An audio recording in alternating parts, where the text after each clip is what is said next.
Si Jesus ang tanging daan patungo sa Ama. Sinabi ni Jesus sa kanila, "Huwag kayong mabagabag. Magtiwala kayo sa Diyos at magtiwala rin kayo sa akin. Sa tahanan ng aking Ama ay maraming silid. Pupunta ako roon para ipaghanda kayo ng lugar. Hindi ko ito sasabihin kung hindi ito totoo. Kapag naroon na ako at naipaghanda na kayo ng lugar, babalik ako at isasama kayo, upang kung nasaan ako, ay naroon din kayo. At alam nyo na ang daan papunta sa pupuntahan ko."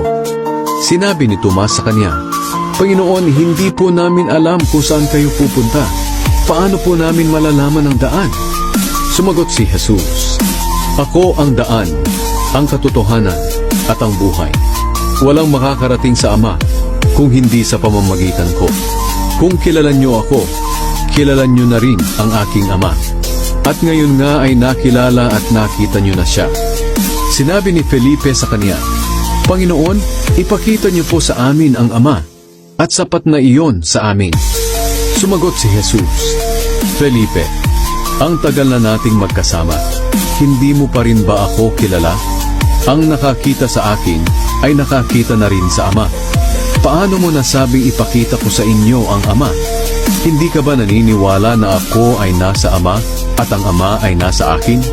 Ang mga salitang sinasabi ko sa inyo ay hindi nanggaling sa akin, kundi sa Amang nasa akin. Siya ang gumagawa ng mga bagay na ginagawa ko.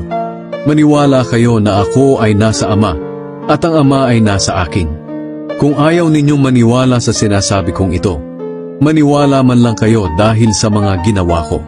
Sinasabi ko sa inyo ang totoo. Ang sumasampalataya sa akin ay makakagawa rin ng mga ginagawa ko. At higit pa rito ang magagawa niya, dahil pupunta na ako sa Ama. At anuman ang hilingin nyo sa aking pangalan ay gagawin ko, upang maparangalan ng Ama sa pamamagitan ko na kanyang anak. Oo, gagawin ko ang anumang hilingin ninyo sa aking pangalan.